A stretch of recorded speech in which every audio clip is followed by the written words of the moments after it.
on Ever Beyond Radio and through the Wolf Spirit Media Network, helping you transform from fear to freedom and reminding you of your true power.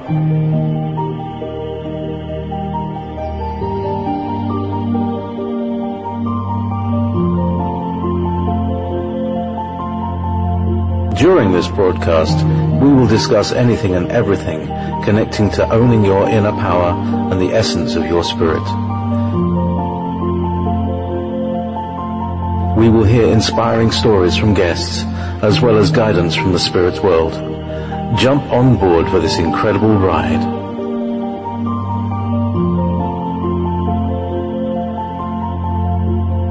Here's your host, Joanna. Hello, everybody. Thank you so much for coming back. And for those of you who are new, welcome to my show. Thank you so much for being here. Let me tell you guys, you do not want to miss tonight's show because I have a special guest that is, let's just say he's one of a kind. And it touches on an area that's very fascinating to me, but at the same time, a little bit timid as far as me being timid. So stay tuned. If you are on the chat line, you may pose a question. I don't know if we're going to get to your questions, but let me assure you tonight's show is going to be probably one of the most interesting shows I've done in a long, long time. So without further ado, I would like to introduce to you my guest. His name is Max, and Max is a former ordained Christian minister who used to perform exorcism. I know, it's an area of mine where I kind of get a little bit squeaky, but it's a fascinating person. And I thought having him on the show, Spirit actually said, have Max on the show so that we can talk about his experiences, just to shed some light on the whole idea of the darker side, what it is, to help us understand more. And when we have more understanding, we can become much more empowered and much more in control. So without further ado, I'm going to introduce my guest, Max. Hello, Max. Hi, Miss Joanna, and hello to all listeners. How are you tonight? Doing great. Hope you are as well. I am too. So I have introduced you as the former ordained Christian minister who performs exorcisms. So let me just jump into a question and we can just kind of go from there. Sure. How do you end up doing exorcism? And Max is not just someone who has performed exorcisms. He was one of the top individuals. People would seek him out in order to perform his thing. So he wasn't just one of those people who does this. He was like at the very top of his game with regards to this particular arena. So how did you end up doing exorcism? Let's just start from there. Well, let me back a little bit on what you said. I don't Please. know about being the top, but I would get calls from all over the United States to come and take care of some problems that the church could not handle, and they didn't know how to handle. So that was where I would move around and go to where the problem was. I would just be called. But that brings me back to like Malachi Martin. He was the head exorcist of the Vatican, and he performed thousands of minor exorcisms as well as hundreds of major exorcisms. It all depends on what you're going to run into. They are never the same. So may I ask, just to follow up to that statement, what makes a minor versus a major exorcism? What's the difference? To me, they're all freaky. Well, for Malachi, it would depend on his church structure. To me, they are the same. One is just as important as the other, because you're dealing with that individual, and that's the most important thing. You're looking for release for that individual, and there isn't anything major or minor about it. You care about the individual. So what was it like for you for the first time to perform an exorcism? But before even you answer that, how did the universe conspire in order to say, okay, Max, today you're going to perform something called exorcism? How does one get prepared for something like that? Or does one prepare? Experience. I'll just have to add that, because one day I got a telephone call from an individual up in, it was either Idaho or Montana, and he says, well, I talked to him 2 or 3 times prior to that about a couple of things pertaining to church and exorcism. I got this call, and he says, the Spirit of God spoke to me and told me to come, not ordain you, but to initiate you in exorcism. I said, well, he did, but he hadn't told me that. He said, well, I said, well, come on, let's do it. So he and his wife came down, spent a week with me, and it was a time of education. And he anointed me at the end of that period, and then they left. So and at that moment... So I sat there, and I asked myself, what next? And we had talked about various things pertaining to this, and I said, well, the only way that I'm going to find out is get up and go search it out. So I began to go to the churches and talk to people about it. And then they would call people, and then I would do what I was led by the Spirit. There is no school as far as I was concerned. I had to learn this as I went along. This was an education that the spirit world helped me with. Right. And I give them full credit for that. So that was my first time, you might as well say, and then from there it picked up speed. So in your experience, how long have you been doing this? Like 20 years or so? Well, let's see. My youngest son is 35, so it would be about 30 years. Of exorcism. That's pretty impressive resume, if you ask me. And that's a lot of, I'm assuming that's a lot of exorcisms over a 35-year period. So was this, and please forgive my ignorance, because I have absolutely zero understanding of this realm, other than it a little bit, intimidates me. But, would you go every week to do it, or it was kind of once a month, or was there any regularity to it, or it was just kind of all over the place? All over the place, anytime. The phone would ring off the wall. Churches would call. They wanted the ability to have some of the problems in their church taken care of.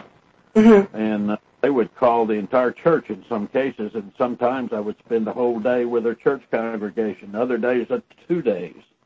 And it all depends. It would be different things at different times. So I'm having an image here, and I'm looking. I feel like I want to go into an experience, just so you can kind of walk me through an experience. So let's say the church calls you, and when they would call you, what would they typically say to let you know, okay, we've got a problem? What would they typically say to you? All right, I'll give you 2 examples. There was one church in Little Rock, Arkansas. I didn't know the church. I didn't know the pastor, but I had been referred to them. So I get this call. They said, I've got a child in our daycare center that I suspect has a problem that you might be able to help. I said, fine, I'll be there. So I go over. We put the little boy, he was 3 or 4 years old, in a big room with toys. And I said, I want to observe the child and just look at him a little bit. So the preacher got a chair, and the secretary got a chair, and I said, you folks sit over there on the wall. Don't disturb him, next to the wall, not on the wall. But I sat for a while viewing him, and he was playing with the toys.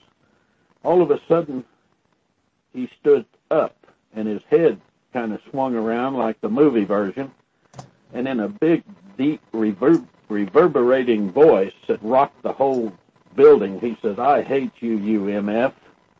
And wow. At that time, and the secretary jumped out of that chair, was heading for the door, had to block the door to keep them in. So we went from there. So that was just kind of like a common occurrence. There wasn't any big problem, but it was fearful to them because they had not experienced that before.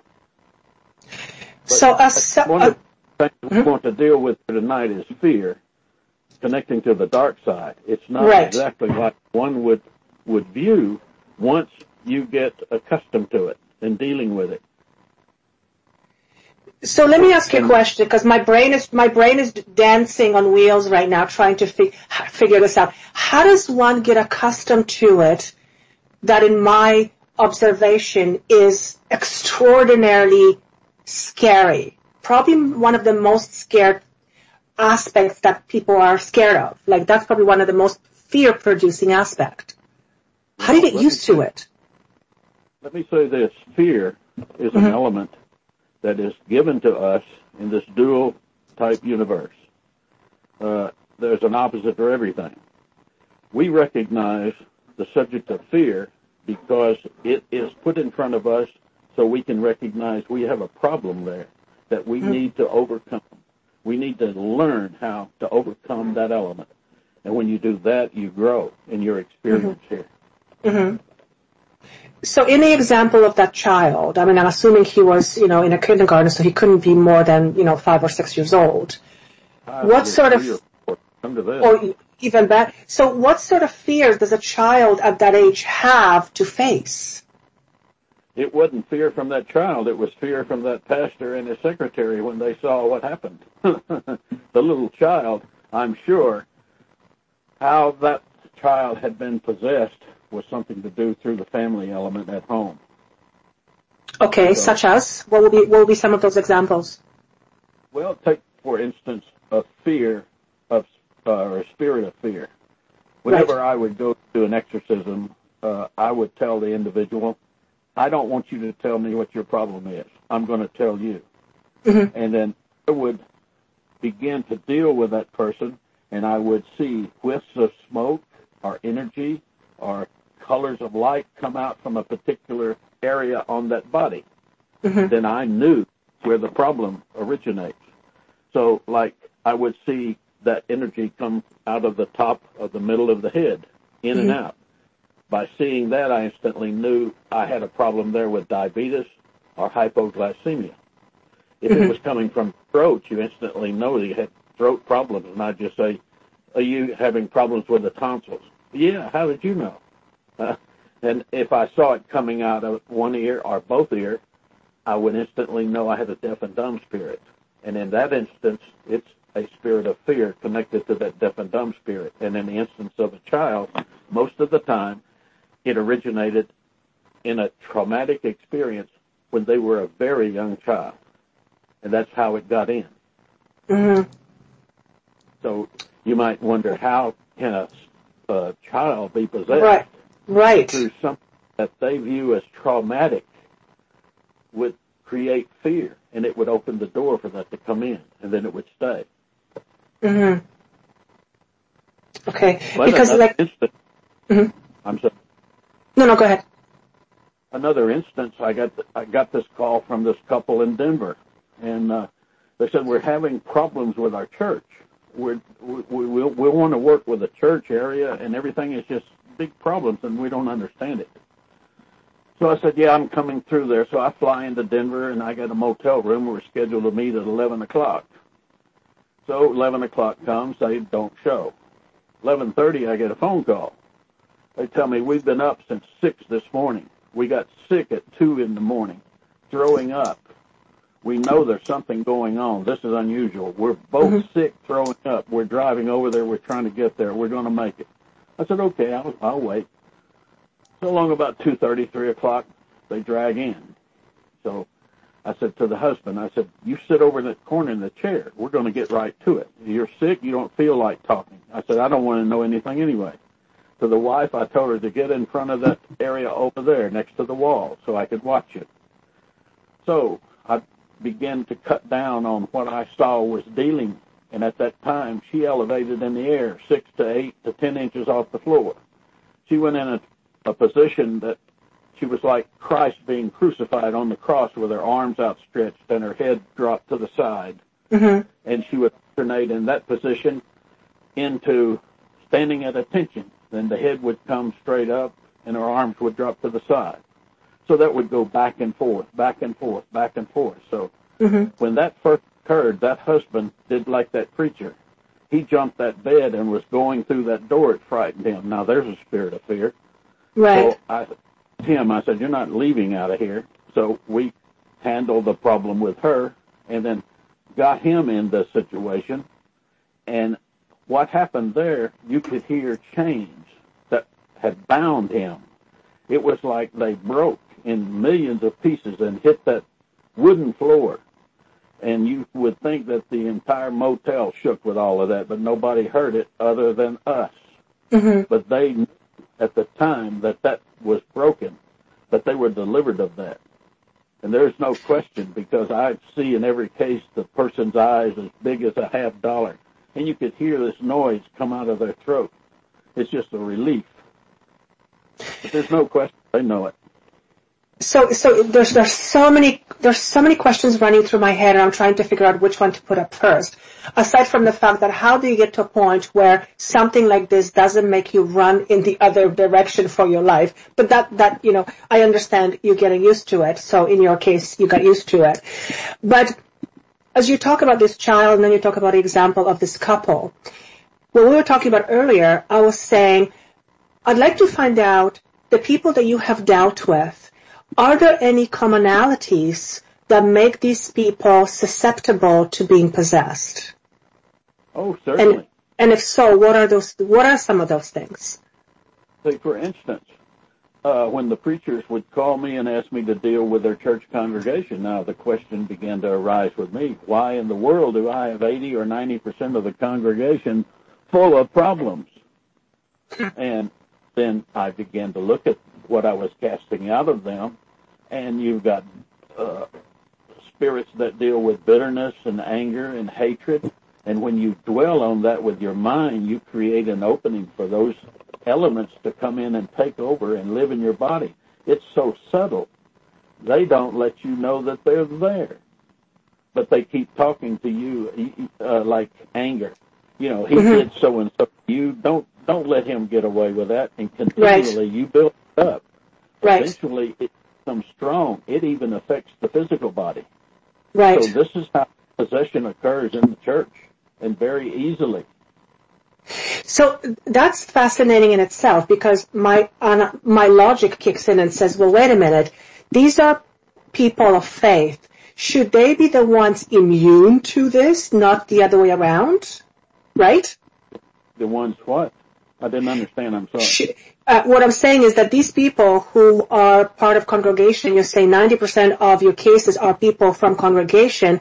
My brain goes, my logic says, well, these people are people of faith. They're people of God. They go to church all the time. Should they not be the ones who are immune to being possessed?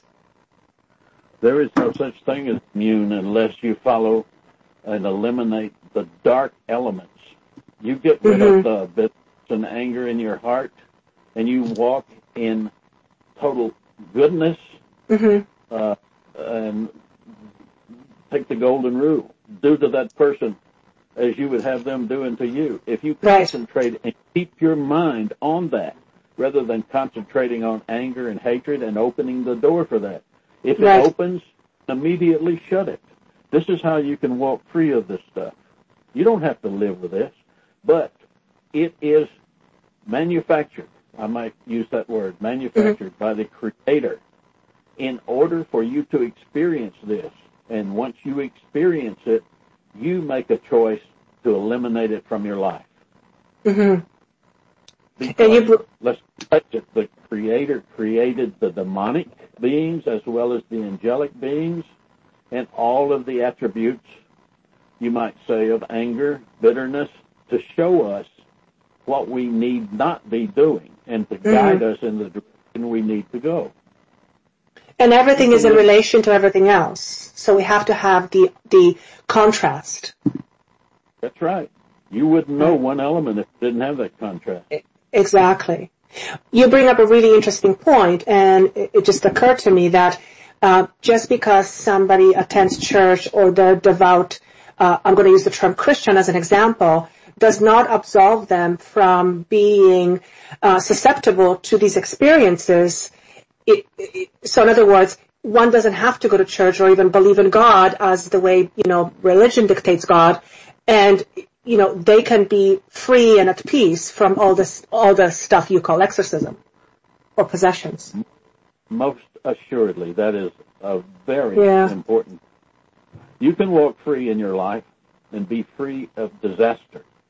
And once you discover, then that is a life that people talk about you. Oh, that's just a wonderful person. Never said anything wrong about anybody. Mm-hmm. And they line up, thousands going for the funeral, to have nothing but good words about this person.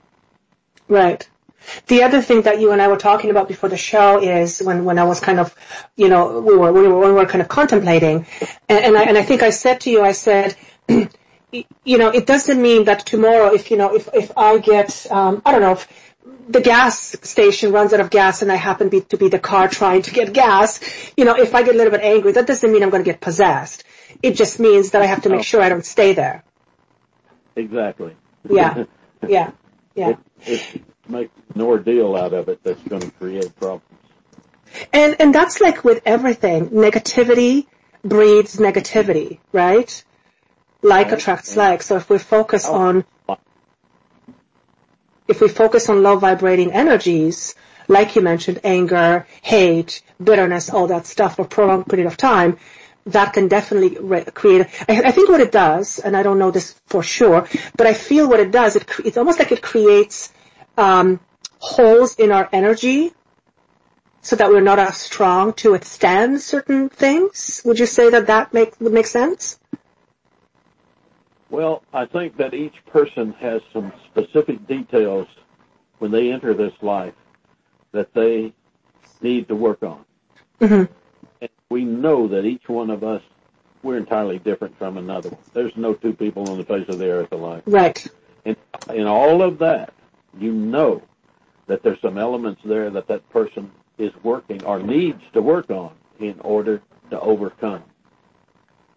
That's fairly simple, but it's harder to live. Yeah, simple doesn't necessarily mean easy, does it? No, certainly not. No. Once your mind to focus entirely on a thought and become like that thought vibration, like a word happy or gracious or confident or thankful. There's a good one. Mm-hmm. If you focus on that word is going to vibrate. And when you bring it into you, it's going to vibrate the element of that word. Mm-hmm. And you concentrate on that. And you don't concentrate on anger, bitterness, and people making you angry. Just smile, go on about it, and live your life. And you'll learn to grow in this element of peace and contentment. Now, as I said, I made mention earlier, we're a spiritual being in a physical body, okay, but half the time we're supposed to live in the physical body. The other half we're supposed to live in the spirit realm. Mm-hmm. Most people never go in and live in the spirit realm. They live their entire life in the physical body. Now, right. Doing that is what creates the problem. They focus on bitterness, anger, hate, murder, disaster, all of that. But in the spiritual realm, you can choose happiness. You can choose thankfulness.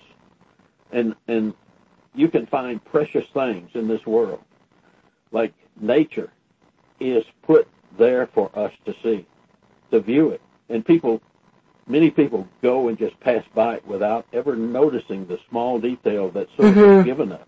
Mm-hmm. And it's an illustration on how to live a peaceful life. We have to sit back, be quiet, and as you say, we need meditation daily. That's what God has given us, a method to create Source. That meditation is most important.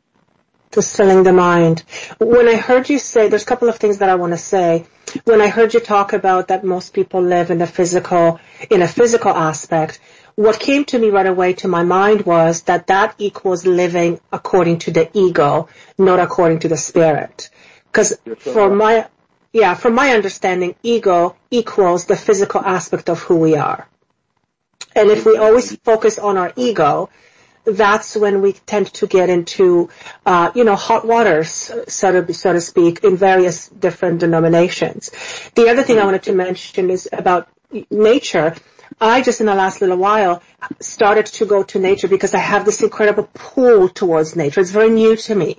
But I remember sitting a couple of weeks ago in the park on a bench, and I remember just feeling and hearing the sound of energy. And then I looked at the tree and I thought, oh my God, what makes this tree be? And it's something I've never contemplated in my life. And it just was a beautiful moment where all of a sudden I had this oneness with energy, with nature. And it's something I've never, ever paid attention to, even though I know we exist and I talk to spirit all the time. But it was just this communion almost with nature at that moment that made me go, wow, how many people do actually pause and go, what makes this tree be? Right? Right. The Eastern culture has maybe caught parts of this in some of the exercise, Tai Chi. I don't know which one, but in visiting Hong Kong, I would sit in the park and watch these people go through the gyrations or the movements, and in some cases, they would be up next to the tree with their arms around, hugging the tree. They are aware of energy. They are aware of the energy in that tree, in the creation, in its source. But if like us, I'm not far from a small opening next to a lake. Times in the summer, I might go down and sit next to the tree, just lean up against it, and attach myself with its thoughts, because it has a direction that the source created it for. All of these trees are there for a reason. All of the nature that God created is for a reason. We're all here together. We have to learn to live together and circulate among each other and respect each other. That's prime important. Coexist, yeah. Coexist. I was told by Spirit once, what we create, well, actually, what the world creates many times is exclusion. And every time there is exclusion, there is going to be a war. So as long as we live according to exclusion and not in inclusivity, we're always going to have problems. Well, that certainly makes sense. I'm looking at some of the questions that I have for you. Is it okay if I go through some of the questions about your exorcism? Because I think people are fascinated by it. I know I am. One of the questions that I had for you was, what's the experience like when you're doing an exorcism? What does it feel like for you? Well, it actually, I can look back in my mind's eye, and I can see many of them. It begins to focus in a narrow focus that I pay so much attention to what's going on that I probably wouldn't notice things around me happening. I've been in a situation in an open congregation area where the preacher said, we don't have any other areas, you just have to do it here, and everybody's sitting in the back there.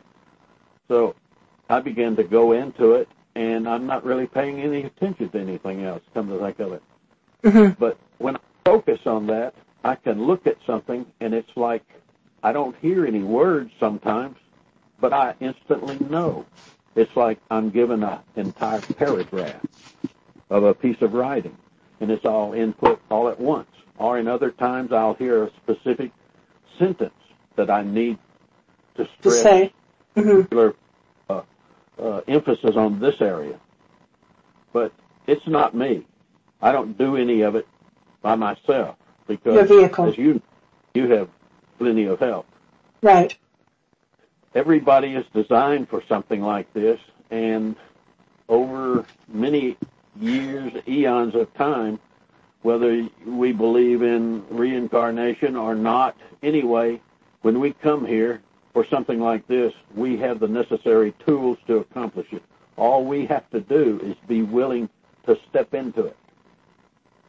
So would you say it almost feels like you're in a trance?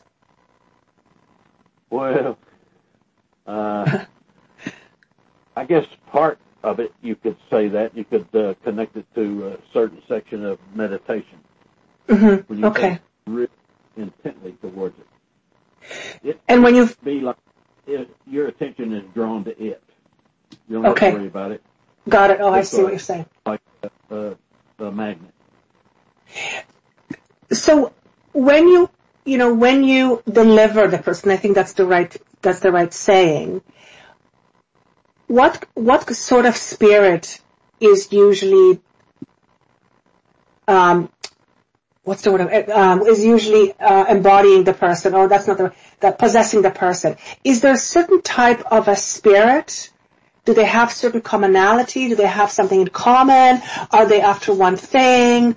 Are there a group of, I'm trying to figure out who are these spirits that are possessing these people? That come out of the person. Say it again? Right? You're talking about the spirits that yes, from. Yes. Okay, well, they have different functions like any personality. Like I mentioned a deaf and dumb spirit, fear.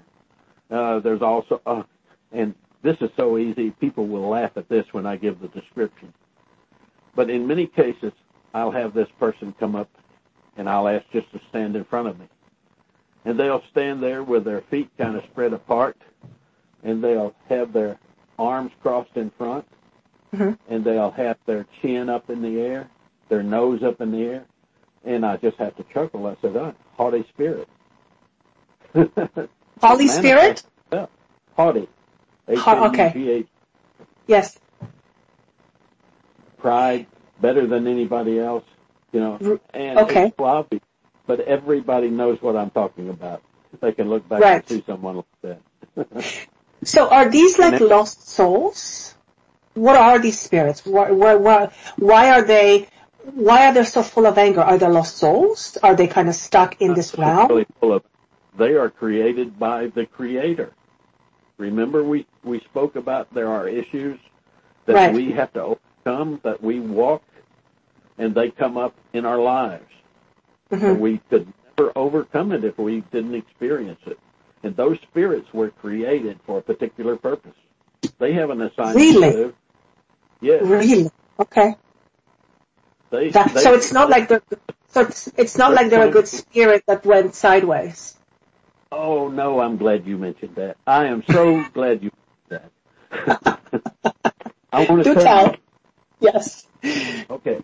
I'm coming from a situation I deal with experience. Okay? I'm not one that just completely reads books and then gives the information out based on that. This is coming from experience. I want to say there was no fallen angels. What fell was mankind. Okay. We, in actuality, are more powerful than those beings. So that are possessing. Yes. Are angelic beings. Both of those words mean messenger. And I view them as the same, really. That is fascinating because you're blurring the lines right now. What? You're totally blurring the lines right now between the good and evil. Oh, well, okay. Well, like magic. There is no black magic or white magic. There's only magic. I guess it just depends what you do with it or what your intention is. Yes.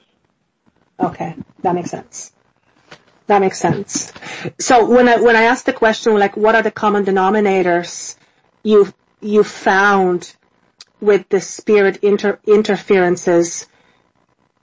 Are there any commonalities between those spirits, or they all just serve one function? Well, actually, they have what you might call a leader of the bunch. Okay. And people will know of this word, a legion, out of the Bible. Okay. Now, legion is controlling all of these particular individual spirits. Legion can manifest itself as another type of spirit and hide in order to make you think that you've gotten rid of the problem. And therefore, say, you got rid of the deaf and dumb spirit, okay, but legion is still there. So with experience, you'll learn to recognize the ones that are hiding. And in my case, I would take my hand and put about 6 or 8 inches away from their back, and then the other hand 6 or 8 inches in front of them. And then I run it up and down the body, and I could feel it was like a electrical charge that was going between my palms through their body whenever I hit upon a position where that demon was hiding. So it was real simple to find it, and then I just burned it out of their body. Oh, okay, so so that's the next question. How do you burn it out of the body? What do you have to say? Not only what do you have to say, how can they listen to you? Well, I told you, I am more powerful than they are. They know. And you are, so they know that you know. Yeah. Okay. Now, all I had to say was, I command you to burn up, to heat up inside that physical body and make it so hot that that demon cannot stay there. It has to come out. And you could watch that person, and it'll start to heat up, and in some cases you'll find perspiration dropping off of their head. It starts to heat up in there. And then eventually that demon will come out, because you won't be confronted with more than you're able to handle. So basically what I'm hearing you say is your conviction of it makes it go away. Well, you take authority over it. And I think that's where we, I think part of the question is that's where we, I think, misunderstand things, because we are so fearful of it, it doesn't even occur to us to think, wait a minute, I'm more powerful than it. Right? Yeah, and self-confidence comes with repetition. That is true, and it often takes some time. What would surprise people about the process of exorcism? Is there anything that would surprise people about exorcism? Everything's different. I guess you could say. So surprises galore when you begin to deal in the spirit world. Mainly, you'll find everything falls into a category. It's like, this box operates in that fashion, and this box operates in that fashion. Every now and then you'll see something different. Okay, and you just get... When the person begins to chase you with a butcher knife, going to kill you. Okay, well, that would be a problem. Yeah, in some cases you don't want to have that happen when you're inexperienced. Was there ever a time where you got really scared? That would not take place until you had enough experience to learn how to handle it. Oh, I see. So it's almost like, in a sense, you're protected as well. As well, you got it.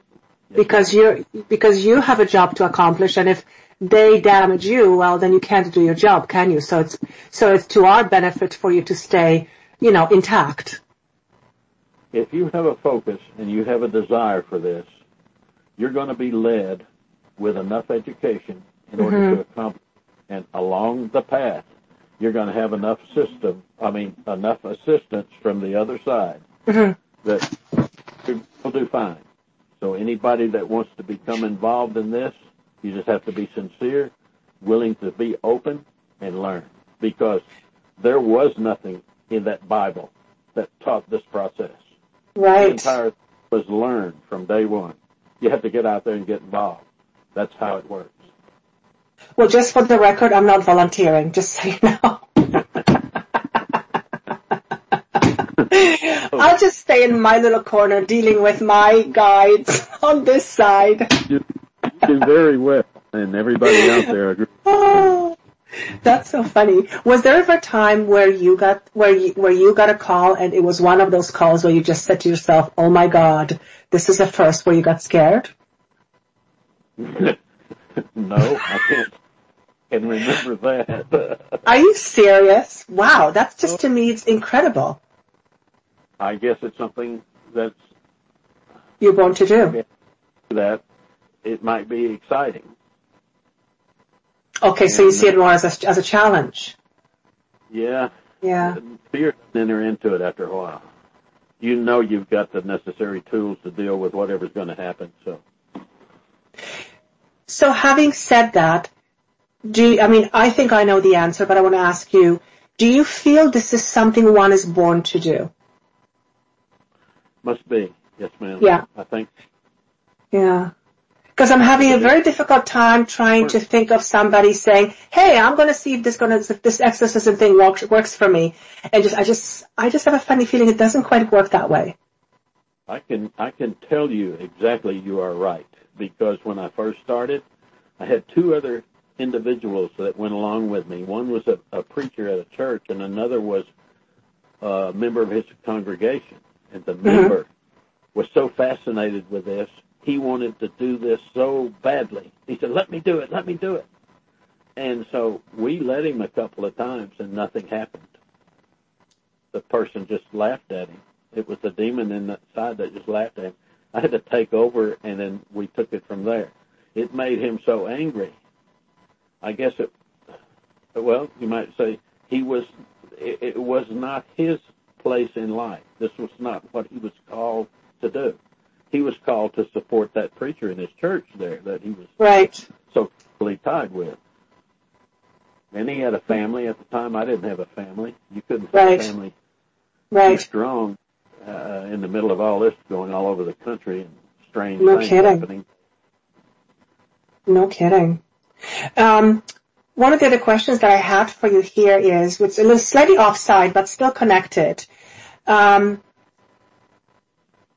do you feel about people using various energy clearing techniques? For example, sage sticks or, clearing negative energy. Because I was talking to a friend the other day and she says, just so you know, Joanna, saging doesn't work when it comes to these bad spirits. It almost feels like you're pissing them off even more. Well, how do you, what's your, Each one of us creates everything that goes on around us with our thoughts. Mm-hmm. You have to learn how to use your thoughts. And in doing that, if you're going to use sage to clean out your house from spirits, if you actually believe that is doing it, then you're stronger than that demon or that spirit that you're wanting to drive out of your house. You can do that. Belief. So it's intention again. Yeah. Yes. We're getting back to the same center, which is intention. How would you really to deliver them? I don't have any doubt that I can deliver that person. There's no doubt. You're convicted. I wonder who's going to win. You don't have that. You don't have that. It doesn't even enter your thought process. Yeah. That to me is conviction. That's conviction. That's conviction. That's just this inner knowing. It's not I want to. It's knowing. And I think that comes with time and experience. Yeah, so many times looking into the face, you know what it looks like time after. I guess eventually it's just like, same old. But do you think dark can also help us in some way? And if so, how? Yeah, it's what it was created for. As I said, it's a dual universe that God created and put us in. Mm-hmm. There are other universes. There are universes where one element. We're in a dual, the two elements. There are also. Oh, I see what you're saying. Yes. Okay. And 5 and 6 elements that you have to deal with. We are about on the lowest scale there is, but everything was created for us to experience, and the negative parts we are to overcome. We are to learn how to overcome and not let them have control over us. We lose if we don't take control over that fear, as you said, and learn how to break it and get rid of it. Go through it. I was actually told in one of my deeper meditations that fear is a vehicle to change, and fear has the greatest potential to help cause change. It's the greatest tool. Sorry? Whoever told you that knew what they were talking about. Yeah, I don't know what the name was, but I know it was definitely not somebody from this world. I'll tell you that much. When you used to tell people what you did, how would people react? Oh, I don't tell people what I did. Like, I was a couple of days in Mobile with Malachi Martin. He found out about me. I called in and talked to him on a radio show. Mm-hmm. And he says, he said, I think you have experience. Is that correct? And I said, well, yeah, I'll tell you exactly what demon that was. He said, no, you come to the station. So we met for a couple of days there, and that's the way we found out and compared notes. Oh, interesting. So you've never told people what you do. You were just, I mean, obviously people you worked for knew what you do, but outside of that, you didn't really talk about it. Well, if there's a need, the word will get around. Like I said, I had people calling me. I didn't even know and telling me this. I've had people call me and tell me, you have to go over to this guy's house. Mm-hmm. And I said, who is it?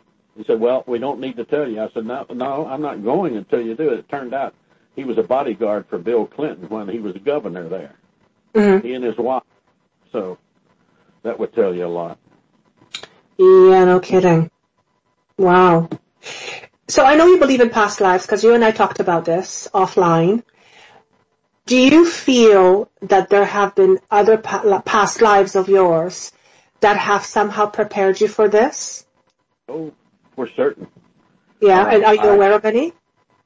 I had gone into meditation, and I began to see this individual that was Pharaoh of Egypt, and I followed him around watching him, and I saw him inside the Great Pyramid with students, and they were going through rituals, and then I saw him go into a temple area next to a wall where there was a black polished large stone, and he began to do rituals and focusing on that.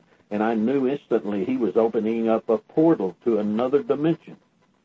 But in that time, I had so much interest in the 18th dynasty that I began to study this individual that I believed that I was part of his student body, you might say. And some of this focusing aspect I learned from his teaching. But he had connected 3 other pharaohs during that period. And it was just a person that I'm so strongly drawn to. So you feel that in that lifetime you were exposed to so-called dark spirits? Yes. That's what I saw myself in the meditation aspect of it. Very interesting. Oh, and as far as the stone in the wall, I had a friend in Cairo that her husband is in archaeology. And when he found out about it, he sent me pictures of ancient temples that the stones were buried in that wall. He said, this is exactly what you were seeing. And that's confirmation for me because I love confirmation on this stuff.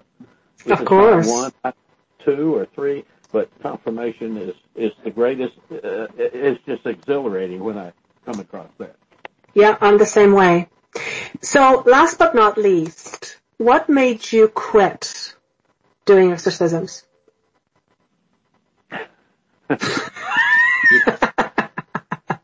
I left the church because the church got to a point I began to see some of the dealings that were going on behind the scenes in the ministry. And it's not something that I want to talk about open. Right. But some of these people that had been delivered, they were uncomfortable because their body changed when these demons came out of them. They had lived most of their life with these spirit beings in them, and they were unbalanced. The weight was not distributed properly as far as their feeling. Over a period of maybe a week, 2 weeks, a month, 2 months, they were so uncomfortable, they didn't feel right, that they let that being come back in of their own accord. Really? Now, wow. And delivered those people 2 or 3 times. And finally I just said, well, you choose to live with that being. It's more comfortable you living with it than keeping it out. Because once it's gone, that person can choose, as I said, to focus on the thought that will eliminate the negative aspect that will allow that spirit back into their body. It's their choice.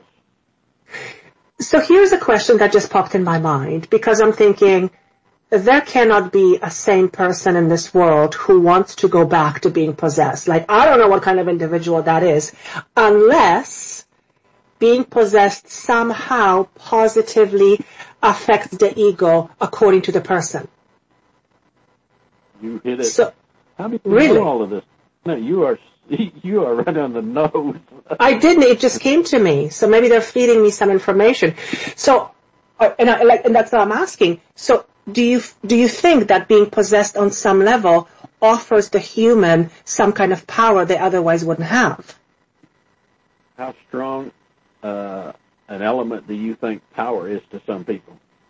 Very. Some people do anything and everything. Right. Yes. Require power. Right. And in a lot of instances, this demonic activity will give them a sort of power, a type of power that they would not have without that being inside of them. They choose to walk in power rather than humbleness. Got it. Now, see, that makes perfect sense to me, because I'm thinking, what person on earth would want to be possessed? But if they're getting something in return that feeds their ego, of course, it makes perfect sense. And then at the end of it all, they go in and do an assessment. How much positive aspect do you reflect? And put up how much negative aspect have you walked in your life existence? It's sum total, and that's what they call karma. But that is all summarized. You might have 60% karma. You might have 20% karma. And your next life, you're going to have to work on that, and you choose and make up your next life what you're wanting to be confronted with so you can work on it. It might be having to go through fear again that you didn't overcome this time. But you choose to do that. So it's the next life you're going to choose to walk into it. In your observation, the people who have been possessed and go back to being possessed, do you think that they, in your observations, have they used fear with others as well? Have they used fear with what? With others, to control others. Oh, well, that's what that spirit being teaches them. They can control other people by utilizing fear. That's very easy. In essence, what you're describing there is instances of the church. The church, many denominations, use the devil and create fear in people to keep them in line. Yes, I wasn't going to say it out loud, but since you said it, yes, I'm in agreement. Not all, but many, yes. I didn't want to get too controversial, but yes, I do believe. Yeah. About knowing behind the scenes what some of the preachers were doing. That was one aspect. Right. Well, I guess if you have an afraid person, they're not going to cross the line too often, are they? Right? Right. Yeah. That makes perfect sense. So we only have about a minute and a half left. What would you like people to know that would help them with regards to fear? How can we use fear to help us?